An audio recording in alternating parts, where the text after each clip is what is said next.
Topic का last question, question number 4, page number 28 share करता रहता था। Page number 28, question number 4 read करें। Prepare accounting equation from the following. पहला point, X started business. X ने business start करा, मतलब एक्स कौन है? प्रोप्राइटर।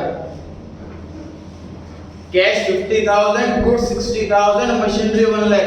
तीन आइटम से बिजनेस स्टार्ट करा है सर, तो तीनों आइटम हमारे अकाउंट के अंदर आएंगे। स्टार्टेड बिजनेस, पहली आइटम है कैश जो कि है 50,000। उसके बाद अगली आइटम है गुड्स जो कि है 60,000। उसके बाद नेक्स्ट आइटम है मशीनरी जो कि है 1 lakh. That means total capital इसमें लगाई है 2,10,000।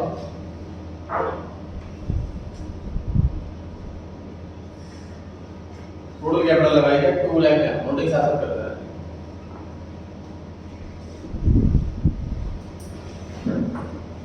Second part, he opened a bank account by depositing 10,000 out of cash.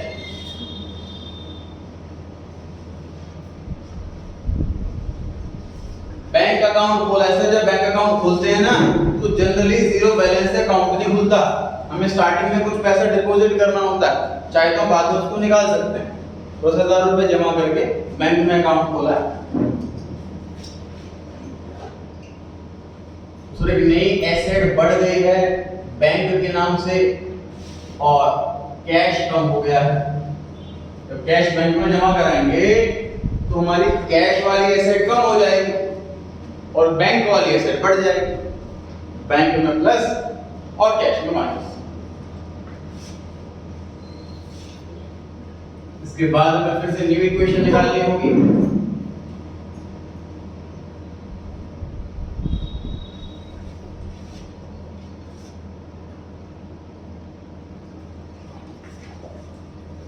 Total साथ चेक करते रहें आप सभी कि LHS और RHS इक्वल आ रही है कि नहीं।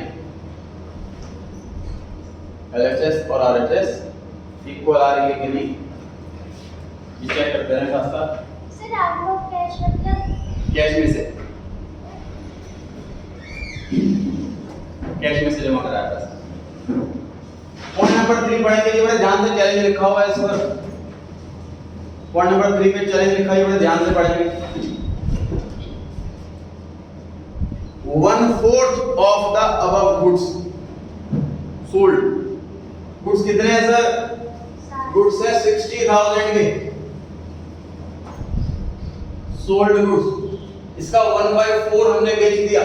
रफ वर्क में कैलकुलेट कर लेते हैं सर।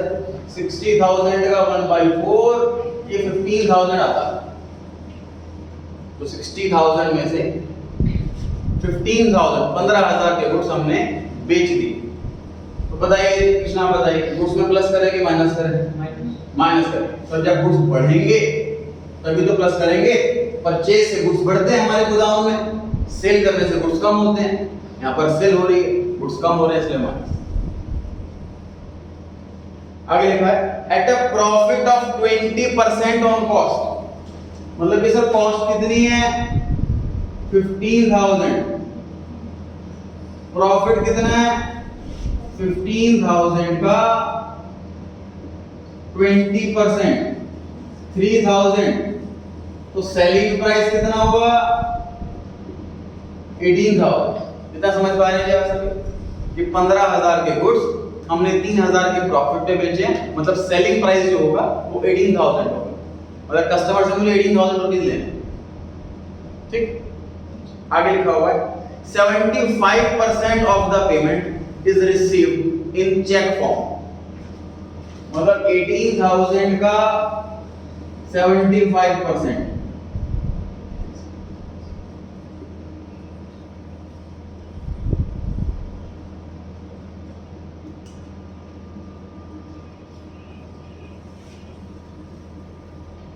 इतना पैसा हमें चेक के फॉर्म में मिला। बाकी का कितना रह गया सर?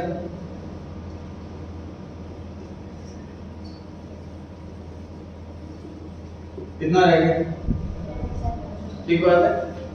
अब दो बातें हो सकती हैं, या तो हमने इतने कैश में लिया होगा या इतना उधार भेजा होगा। मतलब कस्टमर ने इतने का चेक दिया है, ये लिखा हुआ है, बाकी पैसे दिए या बाद में देंगे इसकी कोई इंफॉर्मेशन नहीं है कि नहीं। अब आती है प्रिजम्पशन, ये में क्या प्रिज्यूम करना। आई रिपीट, अजम्पशन का मतलब हमारे हाथ में जो मर्जी मान लो। अकाउंट्स में अजम्पशन नहीं होती, प्रिजम्पशन होती है। जो सिखा के भेजा जाएगा वही मानना है, ऑप्शन नहीं है आपके पास। तो जब भी सर क्वेश्चन में आपको इन्फॉर्मेशन मिसिंग दिखे, ये समझ में ना आए कि सामान उधार बेचा है या पैसा मिल गया, पता नहीं लग पा रहा क्वेश्चन पढ़ के, तो ऐसे केस में क्या करना होता है? ऐसे केस में नाम ढूंढना होता है। अगर हमने उधार बेचा होगा तो डेफिनेटली कस्टमर का नाम लिखा होगा, कस्टमर का नाम नहीं लिखा हुआ तो डेफिनेटली कैश में बेचा होगा। उधार बेचते हैं तो पक्का कस्टमर का नाम लिखते हैं कि किसको बेचा, क्योंकि पैसे लेने हैं उससे। नाम नहीं लिखा हुआ तो कैश बेचा होगा। तो पॉइंट नंबर 3 में कहीं पर भी नाम मेंशन नहीं है, इसलिए हम इसको कैश प्रिज्यूम करेंगे। कई सारी चीजें आ गई इसके अंदर। तो इस टॉपिक का लास्ट क्वेश्चन है, तो इजी तो होगा नहीं सर। मोस्ट कॉम्प्लेक्स ट्रांजैक्शन दे रखी है इसके अंदर, टीएस लेवल से कुछ हल्का सा अप लेवल करके दे रखी है इसके अंदर। ट्राई करते हैं, ये करके ट्राई करें। वृंदा आप ट्राई करें, कैश में प्लस करें या माइनस करें या कुछ ना करें। सर प्लस कर। प्लस करें कितना? सर 18,000। आप ट्राई करें। ओके 1,500 प्लस कर, 4,500 प्लस कर। सामान बेचा है 18,000 में, लेकिन इसमें से इतना अमाउंट तो मुझे चेक के फॉर्म में मिला, इतना अमाउंट मुझे कैश के फॉर्म में मिला। कैश तो इतने से ही बढ़ेगा, है ना? कैश तो इतने से ही बढ़ेगा। कैश में 4,500 प्लस। बैंक में आते हैं, खुशी आप ट्राई करें। बैंक में प्लस करें या माइनस करें? माइनस। आप ट्राई करें। प्लस कितना? 13,500। सही। बैंक से माइनस तब करते हैं जब हम किसी को चेक काट के दें, वो हमारे बैंक में पैसे निकाल लेगा, बैंक बैलेंस कम हो जाएगा। अभी हम सामान बेच रहे हैं तो हमें चेक मिल रहा, वो चेक हम बैंक में जमा करेंगे तो हमारा बैंक बैलेंस बढ़ेगा ना, माइनस थोड़ी ना होगा। इसलिए बैंक में प्लस, और चेक का अमाउंट 35। पूर्व आप ट्राई करें। कैपिटल में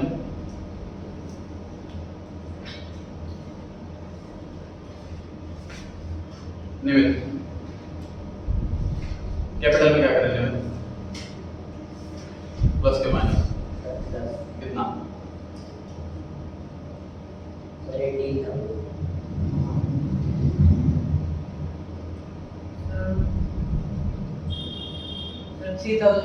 करेक्ट है, बिल्कुल सर। कैपिटल में प्रॉफिट प्लस होता है और लॉस माइनस होता है। आपके सामने दिख रहा है साफ साफ कि प्रॉफिट कितना? प्रॉफिट 3,000, लॉस माइनस होगा, प्रॉफिट प्लस होगा, और जितना अमाउंट प्रॉफिट का वही आएगा। क्या क्या हुआ इस क्वेश्चन में? गुड्स कम हो गए, बदले में थोड़ा बैंक बैलेंस बढ़ा, थोड़ा कैश बढ़ा, और प्रॉफिट है थोड़ा कैपिटल बढ़ा। एक से माइनस, तीन से प्लस पे।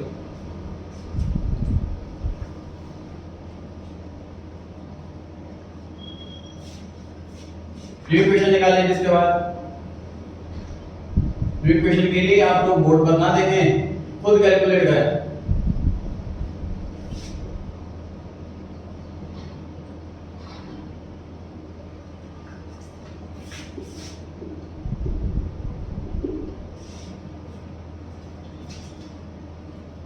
टोटल चेक कर लीजिए, इक्वल आ रहा है कि नहीं आ रहा दोनों साइड का।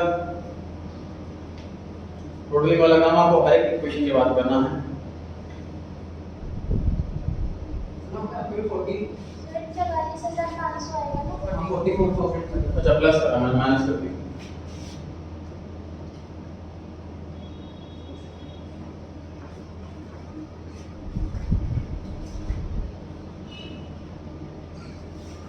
जिसमें चैलेंज लिखा है वो आपके लिए एक हिंट है कि रिवीजन के टाइम देखो पॉइंट क्या होता है। फॉर एग्जाम हमारा मार्च में होगा, 3 से 4 छुट्टियां मिलेंगी और 3 से 4 दिन में पूरी बुक रिवाइज पक्का नहीं हो सकती, पॉसिबल नहीं। तो ऐसे केस में क्या कर सकते हैं सर? ऐसे केस में हम एग्जाम के लिए अभी से तैयारी शुरू कर सकते हैं, टिक मार्क लगाने वाला काम।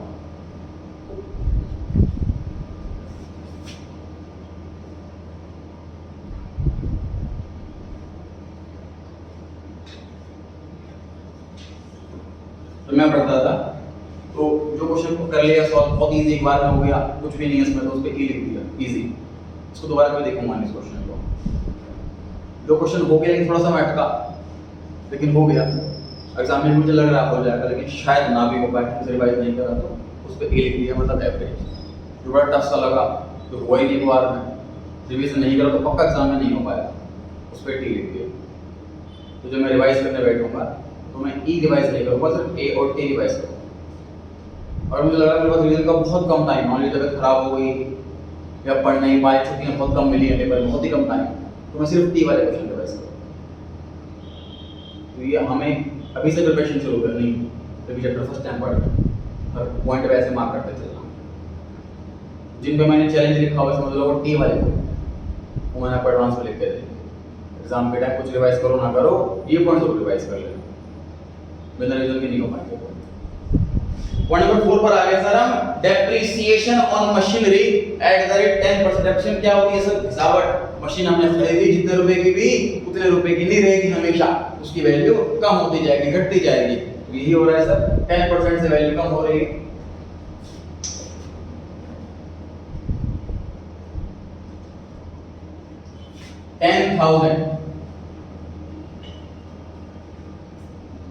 $1 लाख का 10%, 10,000। तो मशीन की वैल्यू कम हो गई। अगर मैं बताइए क्या लगता है, प्रॉफिट हुआ कि लॉस हुआ? लॉस हुआ, जिससे पूछा जाए वही बता। लॉस के केस में कैपिटल कम हो जाती है, प्रॉफिट से कैपिटल बढ़ती है, लॉस से कैपिटल कम होती है। फिर निकालेंगे इक्वेशन।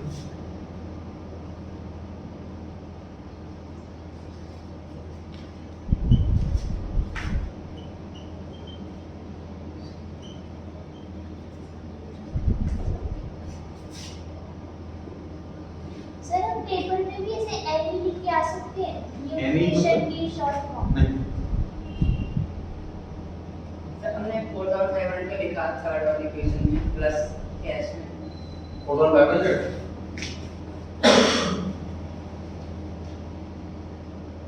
इसको नोट कर लेना, अगले page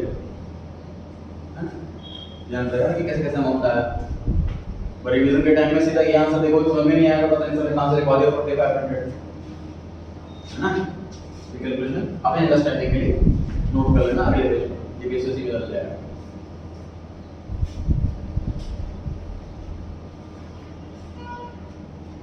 Point number 5, goods sold to Y for 15,000 and received a bills receivable for half amount for 1 month. Goods बेची है सर स्टोर Y को हमने 15,000 रुपए में, और आधा अमाउंट हमें बिल्स रिसीवेबल की फॉर्म में मिला। तो डिस्कस करते हैं।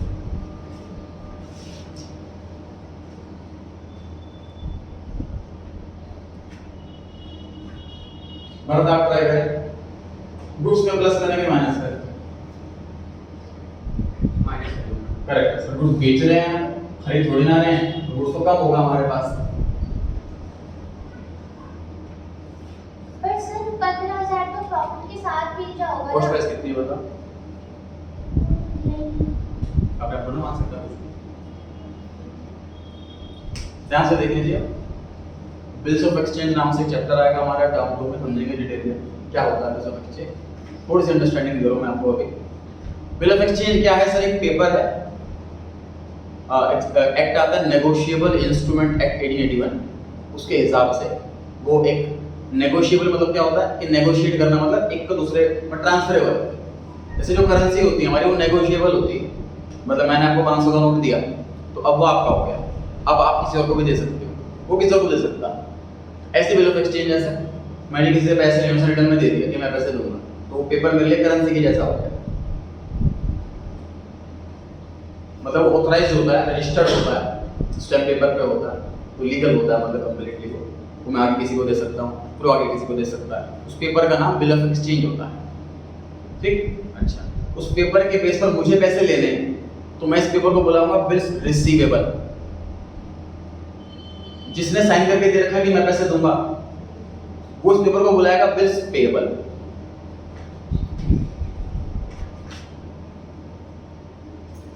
Bills of exchange, bills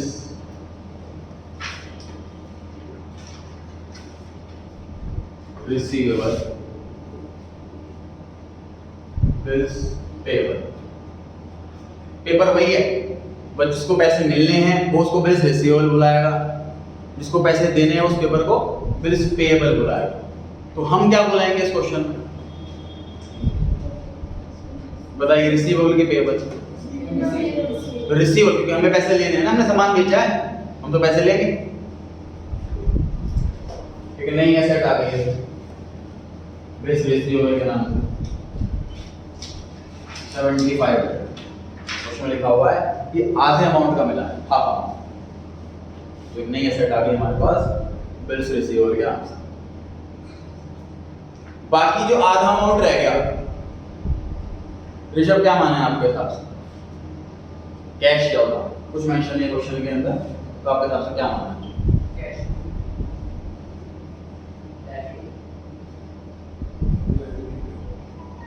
sir credit. वजह? सर नेम लिखा हुआ है। बिल्कुल करेक्ट आंसर है जी, नाम लिखा होता है। तो क्या रूल मैंने, जब भी क्वेश्चन में इंफॉर्मेशन मिसिंग हो कि पैसा मिला है कि नहीं मिला है, तो ऐसे में क्या करना है, आपको नाम ढूंढना है। नाम लिखा हुआ है तो उधार बेचा होगा, नाम नहीं लिखा तो कैश। इस क्वेश्चन में नाम लिखा हुआ, उधार बेचा है। ठीक है, एक और नई एसेट आ जाएगी हमारे पास डेटर के नाम से।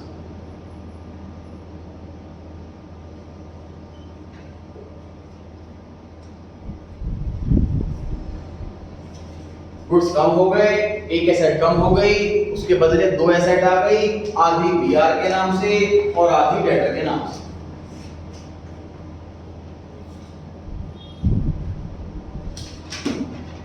फिर निकालें जी इक्वेशन।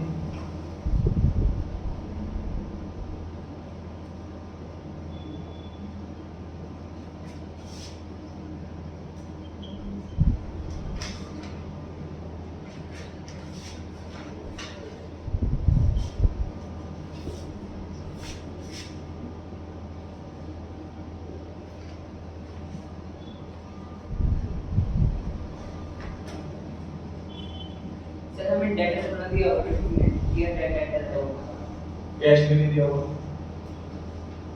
सर डेटा माने। और ये कैसे कहा मैंने, क्लास में कौन दे सकता है? सर नहीं, आपने कहा था ना कि अगर तो नाम दिया होता डेटा लिखेंगे। हाँ, सर नाम तो दिया ही नहीं हुआ। ये वाई क्या है? गुड्स सोल्ड टू वाई क्या मतलब हुआ इसका? वाई पर्सन का नाम क्या होगा?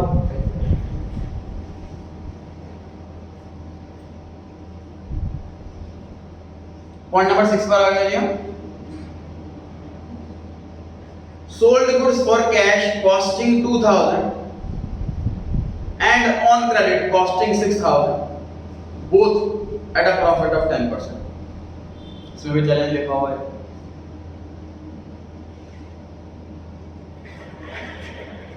दो 2000 वाले गुड्स बेचे हैं कैश में, 6000 वाले गुड्स बेचे हैं उधार में, दोनों गुड्स 10% के प्रॉफिट पर बेचे।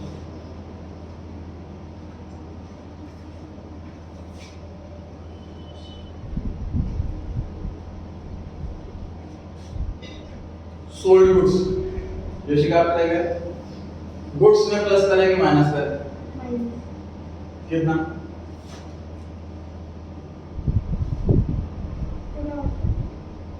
2000, 8000 बिल्कुल करेक्ट आंसर है। टोटल गुड्स तो 8000 के बेचे हैं, 2000 वाले कैश में बेचे, 6000 वाले उधार में बेचे, टोटल 8000 के गुड्स बेचे। गुड्स 8000 से कम हो गए, ओके। कैपिटल में प्लस करेंगे माइनस, कितना? 8 8 व्हाट? 8000 आप ट्राई करें इसको भी। सर 200 प्लस कर देते हैं। खुशी आप ट्राई करें।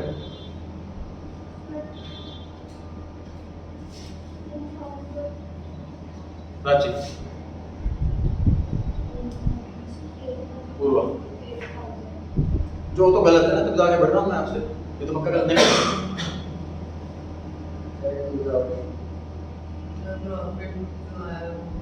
वही तो पूछा जा रहा है कितना? 800 करेक्ट आंसर है। 8000 रुपए के गुड्स बेचे, 10% प्रॉफिट पे बेचे, तो क्या प्रॉफिट भी 8000 आएगा? 800 ही तो आएगा।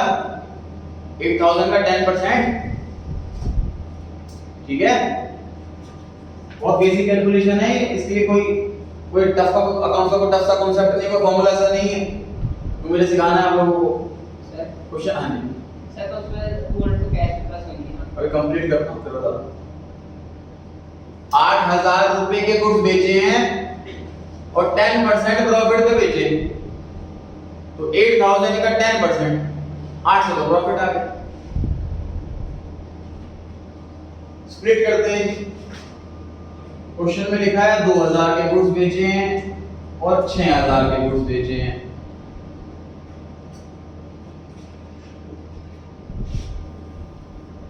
ये है कॉस्ट, प्रॉफिट 10%, सेलिंग प्राइस 2200 और 6600। टोटल गुड्स कितने के बिके? 8000 के, इसलिए गुड्स में से 8000 माइनस टोटल प्रॉफिट कितना? 800 का, इसलिए कैपिटल में 800 प्लस। अगर कैश में बताइए प्लस का लेके माइनस? Sir plus 200। गलत। सर माइनस करेंगे, प्लस करेंगे 2200 प्लस होगा। सेलिंग प्राइस तो मिलेगा हमें क्या कस्टमर प्रॉफिट दे करके जाएगा कि आपके सामान पे 200 रुपए का प्रॉफिट, आपका 200 रुपए लो। हम तो उसको बताएंगे 10 रुपए कुछ है नहीं, हम उसको बोलेंगे जी 2200 रुपए का सामान है ये, हम लोग बल्कि ये बोलेंगे 2200 में खरीद के लाए जी, हम लोग प्रॉफिट पे बेच रहे हैं। ठीक बात है। कस्टमर से हमें मिलेगा सेलिंग प्राइस, वही कैश में प्लस होगा। रिदम डेटर में बताना है आपने प्लस के माइनस कितना। करेक्ट है जी, बिल्कुल। उधार में सामान बेचा है तो डेटर नाम की एसेट बढ़ जाएगी अगेन सेलिंग प्राइस से, जो कि 66। अब देखिए कहां का इंपैक्ट पड़ रहा है सर। गुड्स कम होंगे, टोटल प्रॉफिट प्लस होगा, टोटल अमाउंट स्प्लिट होगा कैश और डेटर में। कैश में प्लस कैश का सेलिंग प्राइस, डेटर में प्लस डेटर का selling price.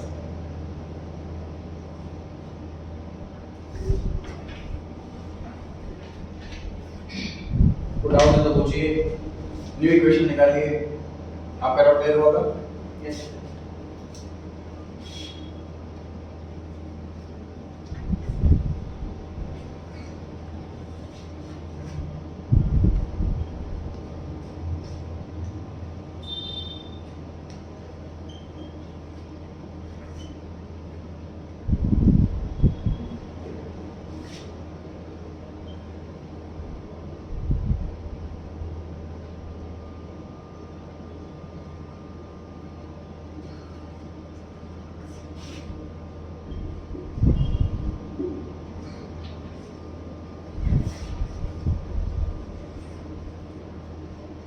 Point number 7. Cash withdrawn 500 rupees from bank for office use. तो क्या होता है, कैश सारा खत्म हो गया। अब कुछ पेमेंट ऐसी होती है जो हमें कैश में ही करनी होती है। चाय वाले को हम चेक नहीं दे सकते, जो अमाउंट छोटा है, स्टेशनरी हमने मंगाई 50 रुपए की, उसको चेक नहीं दे सकते, वो कैश ही देना पड़ेगा। तो हमें बैंक में से कैश निकाल के ऑफिस में लाना पड़ा 500।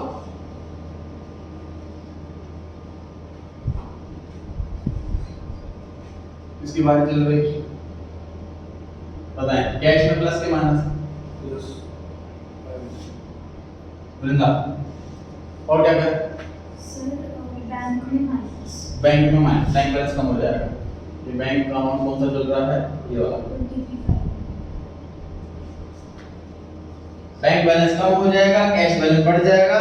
मैंने ब्रैकेट में हिंट दे रखी है, opposite of second point. Second point में क्या हुआ था, कैश बैंक में जमा करने गए थे 10,000 रुपए, बैंक बढ़ गया था, कैश कम हो गया था। इस वजह से अपोजिट हो रहा है उसका।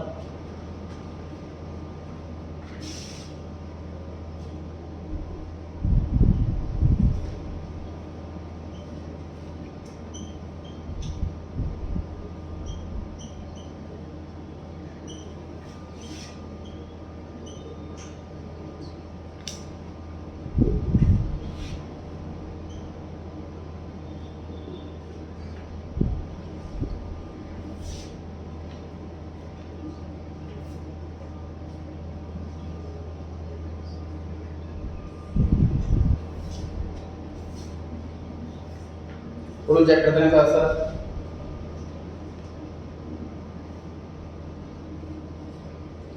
Point number 8, commission received 2000। जैसे आप ट्राई करें, क्या करना चाहिए? कैश में कैपिटल प्लस करेक्ट आंसर है सर, कैश बढ़ जाएगा। कमीशन रिसीव हो रहा है तो नहीं, किसी पेपर पे कमीशन लिख के दिया होगा, पैसे दिए होंगे, कैश बढ़ जाएगा। और हमें कमीशन मिल रहा है तो हमारी इनकम हो रही है। सारी इनकम पर कैपिटल में प्लस, सारे एक्सपेंस कैपिटल में से minus.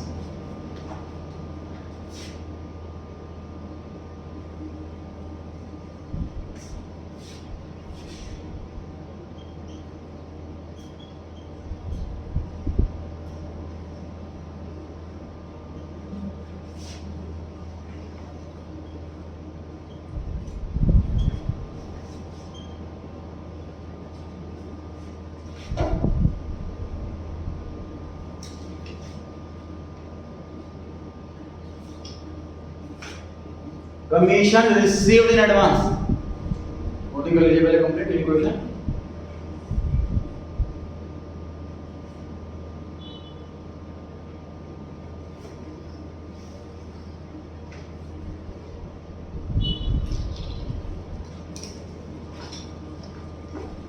Commission received in advance को भी आपको लगेगा सर प्लस होगा कैश में कैपिटल।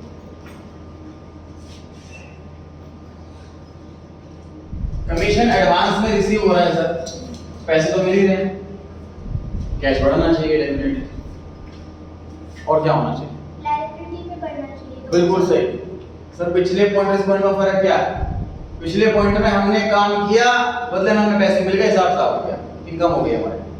इस बार हमने काम किया ही नहीं अभी तक, और नेक्स्ट ईयर का पैसा एडवांस में ले लिया, इसे अपन इनकम नहीं बोल सकते। ठीक है, एक्रूअल कॉन्सेप्ट के हिसाब से जो इनकम हमने अर्न कर ली वही इनकम को इनकम बोल सकते हैं। पेमेंट इज इररिलेवेंट, पैसा एडवांस में मिला है, ये मान ले कर्जा हो गया, लायबिलिटी हो गई, नेक्स्ट ईयर काम नहीं कर पाए तो वापसी करना पड़ेगा, तो लायबिलिटी क्रिएट हो जाएगी सर। एडवांस कमीशन इस नाम से प्लस 2000, कैश में प्लस और कमीशन में प्लस।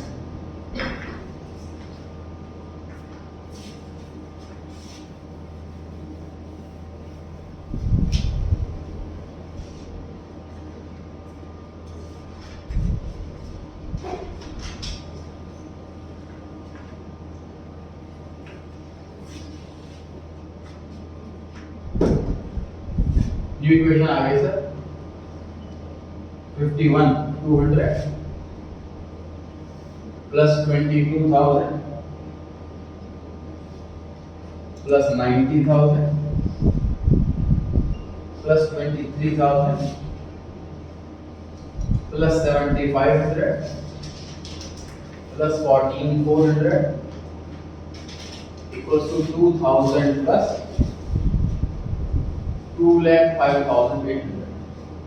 थोड़ा दोनों साइड का चेक करते रहें साथ साथ।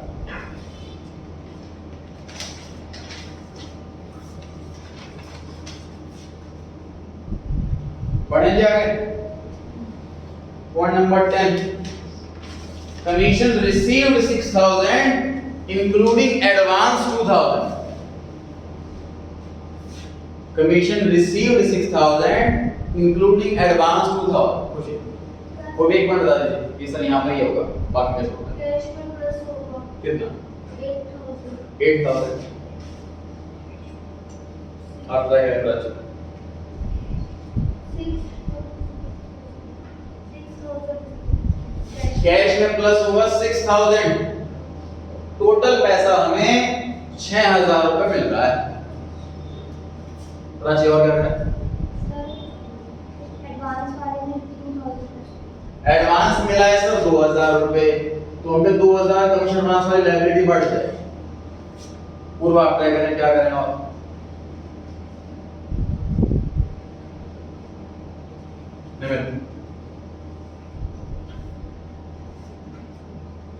आदित्य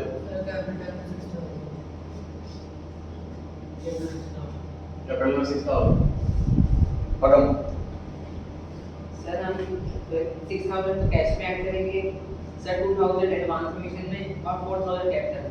करेक्ट आंसर जी बिल्कुल 4000 कैपिटल में ऐड करेंगे। समझे ध्यान से, टोटल मिला है 6000 जिसमें से 2000 एडवांस है, तो मतलब बाकी 4000 रुपए क्या हुआ जो काम हमने कर लिया। 6000 रुपए टोटल मिला जिसमें से 2000 रुपए एडवांस मिला। ये समझ लो ना, ये क्वेश्चन नंबर 8 और 9 कंबाइंड आ गए। 4000 रुपए कमीशन तो वो वाला है जिसका हमने काम कर लिया, ये एडवांस पैसा नहीं मिल रहा, ये हमारी इनकम है।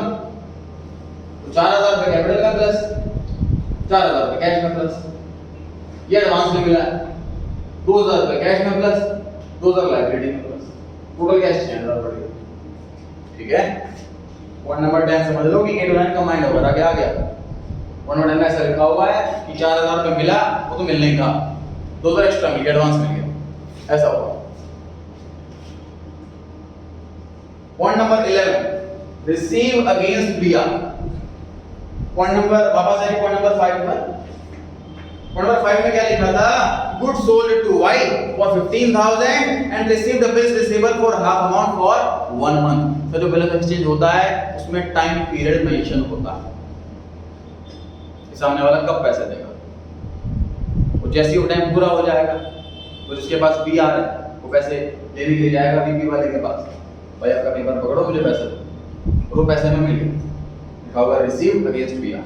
जो बीआर था उसके अगेंस्ट हमें पैसे मिल गए हैं, मतलब 1 मंथ कंप्लीट हो गया है। ठीक है, तो हमारा कैश बढ़ जाएगा। लेकिन सर क्वेश्चन में अमाउंट ही नहीं दे रखा, सॉल्व कैसे करें? तो पहले से पता है हमको तो बीआर का अमाउंट कितना है, क्यों क्वेश्चन का अमाउंट दिया जाएगा। बीआर है 7500 का, उतने से ही कैश। तो न्यू इक्वेशन लिखने रह गया है ना, न्यू इक्वेशन रह गया, न्यू इक्वेशन निकाल लीजिए पहले।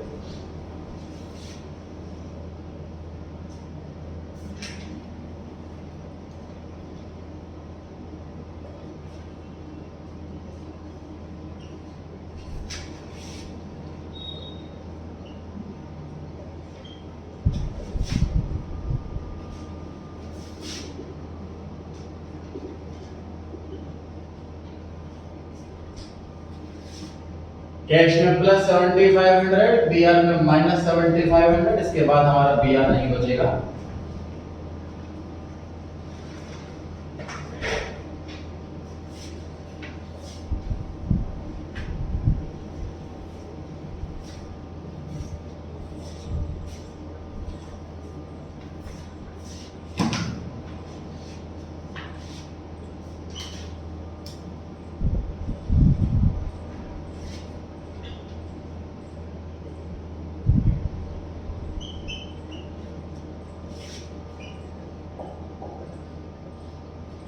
फुल चेक करते हैं साथ साथ। सर हाँ जी सर डेटा में तो माइनस होगा बोलिए।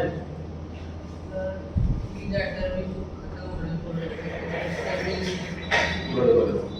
हम जैसे मुझे डाउट क्यों होगा, जैसे मैंने किसी को उधार सामान बेचा तो वो बन गया हमारा डेटा। अब उससे हमें बिल ऑफ एक्सचेंज नाम का पेपर मिल गया, तो अब अपनी बुक्स में मैं एक ही एसेट रख सकता हूँ, डेटा या बीआर। तो जब मुझे बीआर मिल गया तो मैं बीआर नाम के एसेट रखूंगा, डेटा नाम के एसेट नहीं रखूंगा। पैसे तो एक ही बार मिलेंगे मेरे को, रोज थोड़ा मिलेंगे। तो वी आर ऑन एसेट लिखी हुई है मैंने बुक्स के अंदर, जैसे ही पैसा मिल जाएगा कैश बढ़ गया, पीआर कम हो गया, डेटर मैंने लिखा ही नहीं। ठीक है, सर इस ट्रांजैक्शन का नाम क्या है? रिसीव्ड अगेंस्ट दिया, क्वेश्चन कॉपी पेस्ट करो। डाउट कभी भी ट्रांजैक्शन में मत रखो, क्वेश्चन कॉपी पेस्ट कर दो ना। नहीं सर, आपने कहा था ना प्रेजेंटेशन में भी एक तरीका होता है। ट्रांजैक्शन में नहीं। पॉइंट नंबर 12, एक्रूड इंटरेस्ट, या फिर इस नाम से भी आ सकता है interest due but not receive. हमने इंटरेस्ट कमा लिया, अर्न कर लिया, बट अभी तक पैसा नहीं मिला, पैसा मिलना बाकी है। ये क्वेश्चन क्या है? 3500। सर अर्न कर लिया, इनकम हो गई, इनकम भी तो कैपिटल में प्लस होती है। हमने क्वेश्चन क्या रहा है कि कमा लिया, अर्न कर लिया, इनकम भी तो कैपिटल में प्लस होती है, कैपिटल में प्लस होगा, प्लस 3500। ठीक है,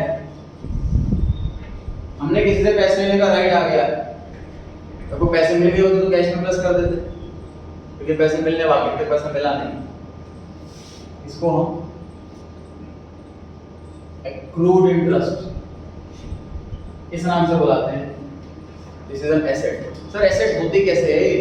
देखो जब भी आपके पास राइट आ जाए पैसे लेने का, जब भी सेंटेंस में ओन OWN आ जाए, हम राम को उधार सामान बेचते हैं, राम लेटर बन जाता है, I owe 10,000 rupees from Ram, asset बन गया।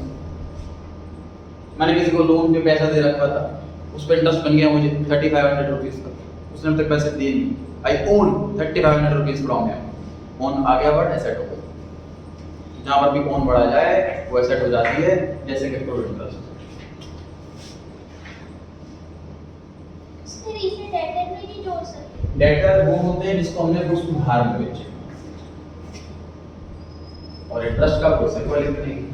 और किसी को मतलब कि कुछ बेचा नहीं है, बस ऐसे उधार में पैसे दे तो दिए। लोन होते हैं।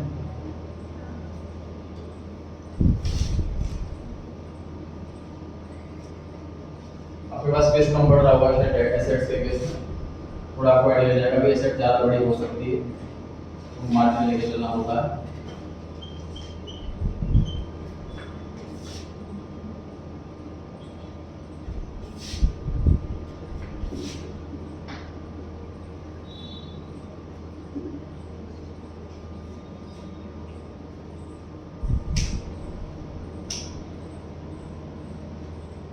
थोड़ा दोनों बैठ कर चेक कर लें इक्वल आ रहा है कि नहीं।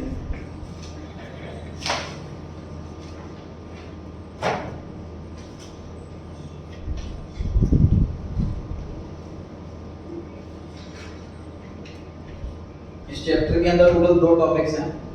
आपका पहला टॉपिक कंप्लीट हुआ है, जिसपे आपको बुक में सेशन 1 से 8 और एक्सरसाइज में 1 से 16 टोटल 24 क्वेश्चन है। वो 24 क्वेश्चन इन 4 क्वेश्चंस के अंदर कवर है।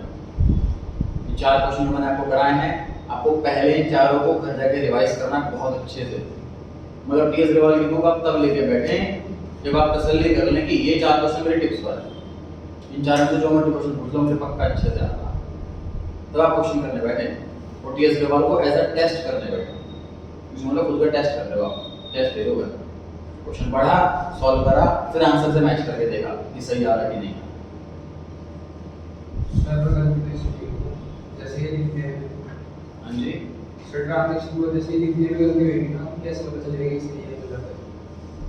तो टोटल करना अपने पेज के बाद चेक करो। सर आंसर तो मिल जाएगा, पर जैसे 47 आपने कनेक्शन है, कभी क्या गलती से उधर लिख दिया, तो वो चेक कैसे करेंगे? जो 8 क्वेश्चन है उसमें सॉल्व है, उसमें सॉल्यूशन दे रखा पूरा, तो आपको पूरा मैच कर सकते हो पूरा।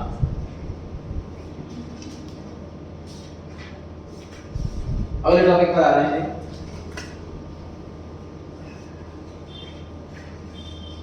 अकाउंटिंग इक्वेशन में ये दिखाई दी हमने अभी तक कि assets equals to liabilities plus capital. पूरे अकाउंट्स के अंदर इक्वेशन एक ही होती है। तो अगर क्वेश्चन में 3 में से कोई भी 2 आइटम आपको दे रखी है तो तीसरी आइटम इजीली निकाल सकते हैं। एसेट में सी को लायबिलिटी कैपिटल दे रखी हो तो भी निकल जाएगा, या लायबिलिटी में सी को बाकी 2 दे रखे तब भी निकल जाएगा। क्वेश्चन नंबर 1 दिया हुआ है, फटाफट सॉल्व कर दीजिए। 1 2 और 3 तीनों इतने में रख कर तो 100 हो जाना चाहिए आपका।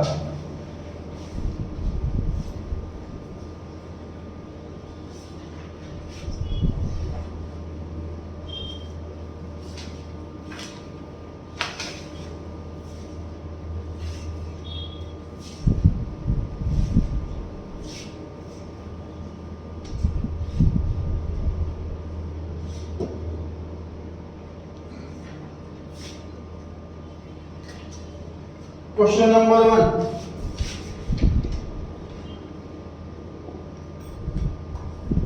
Asset 50,000, liability 20,000 और कैपिटल निकालना। तो क्वेश्चन है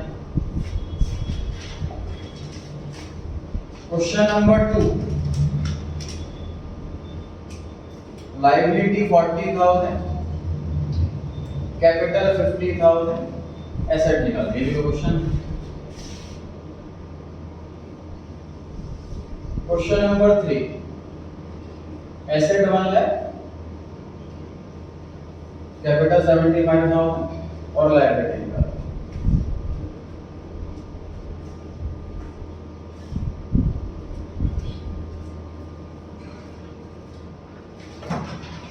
इजी है जी बिल्कुल। कर दो। इसका आंसर कितना है जी? 30,000, 30,000, 90,000, 25,000। अब बोर्ड पे देखिए जी, कॉन्सेप्ट समझने की कोशिश करें।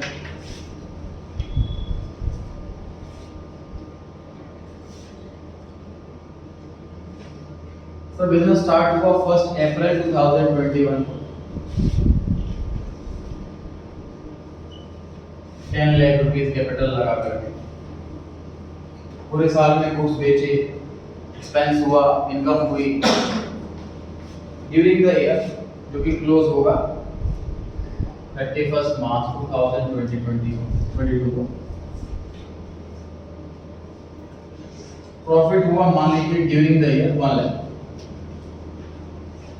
तो हमने अब तक सीखा अकाउंटिंग क्वेश्चन के अंदर प्रॉफिट कैपिटल में प्लस होता है, लॉस माइनस होता है। तो ये कैपिटल साल के एंड तक 11 लाख की हो जाए। बिल्कुल ऐसे ही होगा। हमने तो कैपिटल को हर एक ट्रांजैक्शन के बाद बदलते हुए देखा। तो कैपिटल यहाँ 10 लाख की है और यहाँ पर 11 लाख की हो गई। मतलब कैपिटल वर्ड की दो वैल्यूज हो गई। कैपिटल 10 लाख की है, 11 लाख की। तो हमें इनको अलग अलग नाम देना होगा। वरना मुझे क्वेश्चन कैपिटल निकालनी है, समझ में ना कौन सी कैपिटल निकालनी, दो कैपिटल होती है। इसको नाम दे रहे हैं सर हम ओपनिंग कैपिटल और इसको नाम दे रहे हैं क्लोजिंग कैपिटल। जब इसे बोल सकते हैं कैपिटल एट द बिगिनिंग और इसे कैपिटल एट द एंड। तो यहां से एक नया फॉर्मूला सा निकलेगा। देखो फॉर्मूला क्या निकलेगा? Closing capital is equal to opening capital plus profit. Formula निकलेगा। क्लोजिंग कैपिटल कैसे निकली? ओपनिंग कैपिटल में शुरुआत वाले कैपिटल प्रॉफिट जोड़ दिया। ठीक बात है, इजी है बिल्कुल। Sir during the year proprietor घर चलाने के लिए ड्राइंग्स भी करता है। ड्राइंग्स भी करता है प्रोप्राइटर, पर्सनल यूज के लिए पैसा निकालता है। तो जब भी प्रोप्राइटर पर्सनल यूज के लिए पैसा निकालता है तो हम क्या करते हैं अकाउंटेंट? हम कैश में से कम कर लेते हैं और कैपिटल में से कम कर लेते हैं। ओनर जब भी पैसा दुकान में लगाएगा तो कैपिटल बढ़ाएंगे, पैसा निकालेगा तो घटाएंगे। सिंपल बैंक बैलेंस की तरह।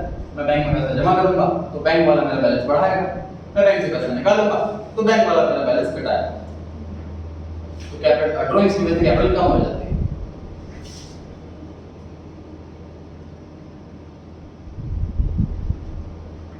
फिर 10 लाख में 1 लाख का प्रॉफिट जुड़ा, फिर माइनस हुआ तो क्लोजिंग कैपिटल आएगी।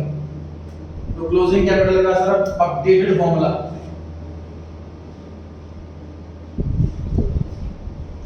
Closing capital equals to opening capital, profit जुड़ जाता है, ड्राइंग्स माइनस हो जाती है। ठीक है। तो एक तो ये वाला फॉर्मूला दिमाग में रखना है हमको, और एक ये वाला फॉर्मूला दिमाग में रखना है। अब इस फॉर्मूले के अंदर 4 आइटम दिख रही है सर, कोई भी 3 आइटम दे रखी होगी, चौथी नंबर निकाल लेंगे। देखते हैं क्वेश्चन नंबर 5। ये फॉर्मूला तो थोड़ा सा लग रहा है, लॉस की तो टर्म्स को चाहिए ना। Losses are nothing but negative profits, ये लॉस की डेफिनेशन है के हिसाब से। कभी भी लॉ जब बनता है उसमें प्रॉफिट की डेफिनेशन लिखी होती है, सारी इन्फॉर्मेशन प्रॉफिट के बारे में होती है। लॉसेस वैसे ही बढ़ेंगे जैसे प्रॉफिट बढ़ता है, बस ये माइनस हो जाएगा। क्वेश्चन नंबर 4, ओपनिंग कैपिटल दे रखी है जी 50,000 रुपीज।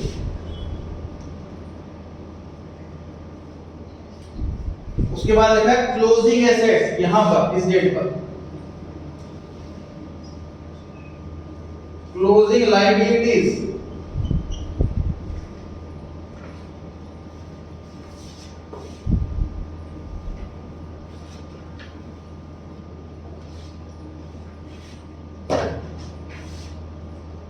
क्वेश्चन को मैंने ऐसे लिख दिया,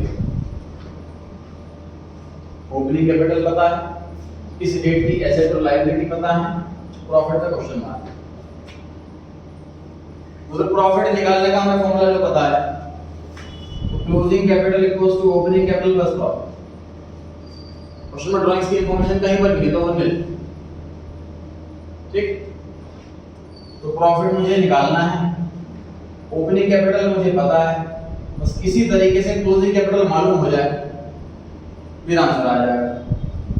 क्लोजिंग कैपिटल निकालने का दूसरा फॉर्मूला एसेट और लायबिलिटी वाला, उससे कैपिटल निकाल सकते हैं हम।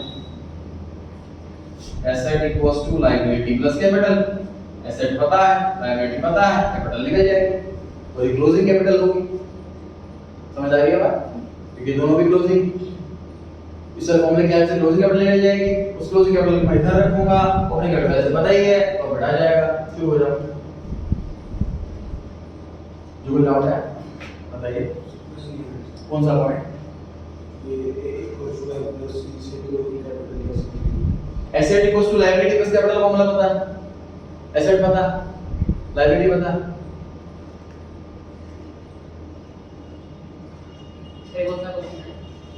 थर्ड के बाद फोर्थ, लास्ट थर्ड तो कराया था। और मेरे लिए यहाँ पर बताइए फटाफट, कैपिटल कितनी आई? 60,000। तो मैं यहाँ लिख देता हूँ। बताओ जी प्रॉफिट कितना आया? डाउट है तो पूछिए फटाफट से। क्वेश्चंस कैलकुलेशन वाले हैं, कोई अकाउंट वाले नहीं है, कोई फॉर्मेट वाले नहीं है, कोई इसका फॉर्मेट नहीं है। मार्क्स सामने अगर प्रेजेंटेशन के मार्क्स कटेंगे तो इस चीज के कटेंगे कि आप डायरेक्ट वैल्यू लिखना शुरू कर दोगे। तो पहले आपको फॉर्मूला टाइप लिखना है कि asset equals to liability plus capital, asset की वैल्यू लिखो, लायबिलिटी की वैल्यू लिखो, कैपिटल लिख लेंगे। इससे से यहां पर closing capital equals to opening capital plus profit, तो फॉर्मूला लिखेंगे फिर वैल्यूज लिखेंगे। कैपिटल लिखोगे तो आधा मार्क कटने के चांस है बस, ठीक है जी। तो सर ऐसा नहीं होता कि फॉर्मूले में हम ड्राइंग्स माइनर ड्राइंग्स लिखते हैं और फिर बाद में उसकी वैल्यू 0 लगती है। हां कर सकते, इसको आप ऐसे लिख सकते हो सीधा कि capital equals to asset minus liability. आप एक ऐसे फॉर्मूला लिखो, वो भी सही है। ऐसे यहां पर क्योंकि हमें प्रॉफिट निकालना है, प्रॉफिट का फॉर्मूला क्या बना? Closing minus opening. तो ऐसे लिख सकते हो चाहे profit equals to closing capital minus opening capital. आप ऐसे लिख सकते हो फॉर्मूला, सही हो गया। देखो लायबिलिटी क्लोजिंग वाली, देखो क्लोजिंग वर्ड बता रहा है कि साल के एंड वाली, ओपनिंग मतलब साल की शुरुआत वाली, क्लोजिंग वर्ड तो साल के एंड में लायबिलिटी देती है। सर क्वेश्चन नंबर 4 एसेट में से जो क्लोजिंग लायबिलिटी है वो बताएंगे। हां पूरा बता रहा है। सर क्वेश्चन कोड दोबारा बता दो। कुछ कोड तो कराया अभी? सर हम लोग हो गए, हमने क्लोजिंग कैपिटल निकाल दी सर, फिर हमने वो कैसे निकाली? क्या प्रॉफिट कैसे निकाला? सर ड्राइंग से माइनस करेंगे हमने। कोई इसमें नहीं, इसमें सुनेंगे आपने क्वेश्चन क्लास में आप करेंगे concentration. Question number 5, opening capital पता है 50,000, क्लोजिंग एसेट पता है 80,000, क्लोजिंग लायबिलिटी पता है 45,000, लॉस मांगा है। मतलब इसका क्वेश्चन पूरा सेम ही तो है। ओपनिंग कैपिटल वही 50,000, क्लोजिंग एसेट वही 80,000, क्लोजिंग लायबिलिटी का 45, क्लोजिंग लायबिलिटी का 45। बताओ जी कैपिटल कितनी निकलने वाली है यहाँ से? 35। क्लोजिंग कैपिटल की मैं लिख रहा हूँ 35। सॉल्व करोगे आप तो प्रॉफिट सर नेगेटिव आ जाएगा। नेगेटिव प्रॉफिट मतलब कि लॉस, नेगेटिव प्रॉफिट मतलब कि लॉस।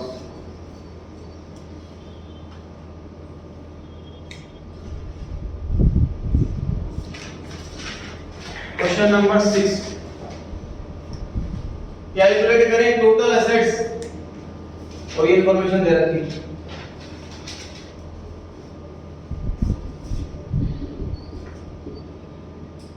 फॉर्मूला होता है सर एसेट का लायबिलिटी प्लस कैपिटल। कैपिटल दे रखी है 35,000, क्रेडिटर लायबिलिटी होती है 20,000, रेवेन्यू बताइए कैपिटल प्लस होता है कि माइनस? प्लस होता है। एक्सपेंस बताइए कैपिटल में प्लस होता है कि माइनस? माइनस होता है। कैपिटल अल्टीमेटली कितनी आ गई? लायबिलिटी कितनी आ गई? एसेट कितनी आ गई? तो क्वेश्चन के लास्ट में बिल्डिंग भी दे रखा,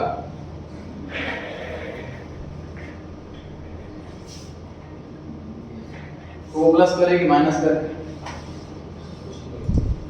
इग्नोर कर, समझे जी कैसे?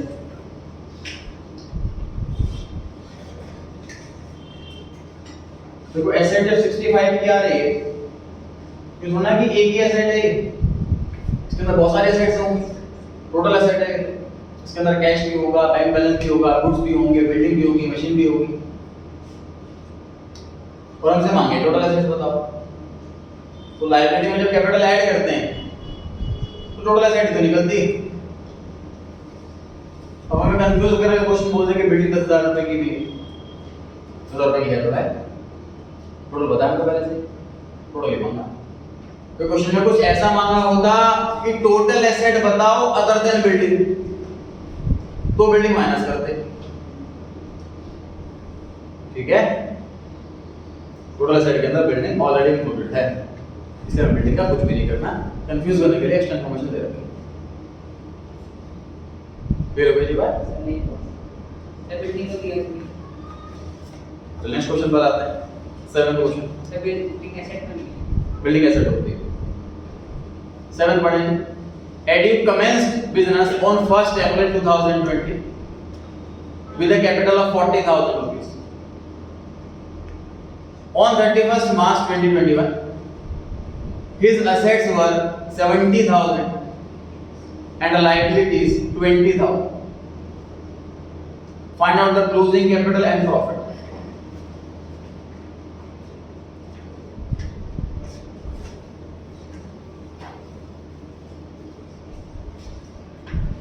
इन्फॉर्मेशन क्या कहते रखिए कि देखिए 1st April 2020 capital 40,000, 31st March 91 asset 70,000, liabilities 20,000, closing capital मांगा है, प्रॉपर्टी क्वेश्चन लिख लीजिए सामने। ओपनिंग कैपिटल पता है, एसेट पता है, लायबिलिटी पता है। ये कैसे पता लगा कि ओपनिंग ही है? वो डेट से पता लग रहा है। 1st अप्रैल को साल शुरू होता है, 31 मार्च को खत्म होता है, तो 1st अप्रैल को दे रखी है वो ओपनिंग हुई, 31 मार्च को दे रखा है वो क्लोजिंग हुई। क्वेश्चन में क्लोजिंग कैपिटल मांगे, प्रॉफिट मांगा। तो asset equals to liability plus capital, ये फॉर्मूला होता है। एसेट पता है, लायबिलिटी पता है, कैपिटल निकाल सकते हैं आप लोग। फॉर्मूला होता है closing capital equals to opening capital plus profit. Closing capital यहां से पता लग जाएगी, ओपनिंग कैपिटल क्वेश्चन में दे रखी है, प्रॉफिट मांगा, शुरू हो जाओ।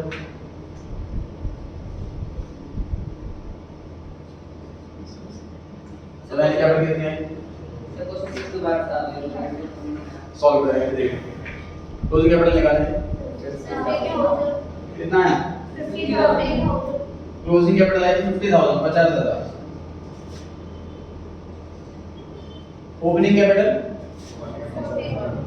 40,000। प्रॉफिट कितना है? 10,000। मतलब बिल्कुल पिछले क्वेश्चन के जैसे ही था। 8 पढ़े। Company had a capital of 1 lakh rupees on 1 अप्रैल 2020। तो कौन सी कैपिटल है, ओपनिंग के क्लोजिंग? डेट से पता लग रहा है सर, ओपनिंग कैपिटल।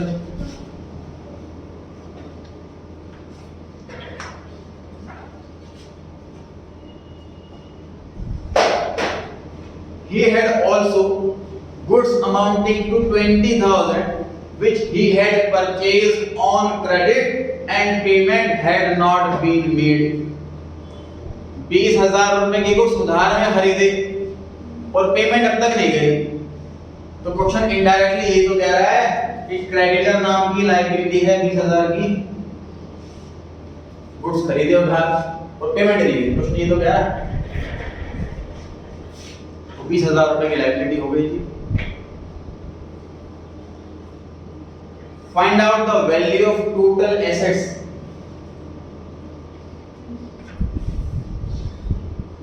बीस हजार के गुड्स खरीदे उधार, मतलब ही हैड आल्सो, मतलब पहले से गुड्स थे 20,000 के उधार वाले, पेमेंट अब तक नहीं करे। मतलब ये जो उधार वाले जो क्रेडिटर है, ये साल की शुरुआत में भी थे और साल के एंड में भी थे। गुड्स खरीदे उधार, पेमेंट अभी तक नहीं करे। क्वेश्चन ऐसा लिख रहा है ना, मतलब पहले के गुड्स खरीदे हुए उधार, पेमेंट अब तक नहीं करे। तो लायबिलिटी पहले की भी सेम और बाद की भी सेम। क्वेश्चन में मांगी टोटल एसेट बताओ, कैपिटल पता है, लायबिलिटी पता है और एसेट मांगी, उनको जोड़ दीजिए। कैपिटल पता है, लायबिलिटी पता है, दोनों को जोड़ दीजिए, एसेट्स आ जाएगा।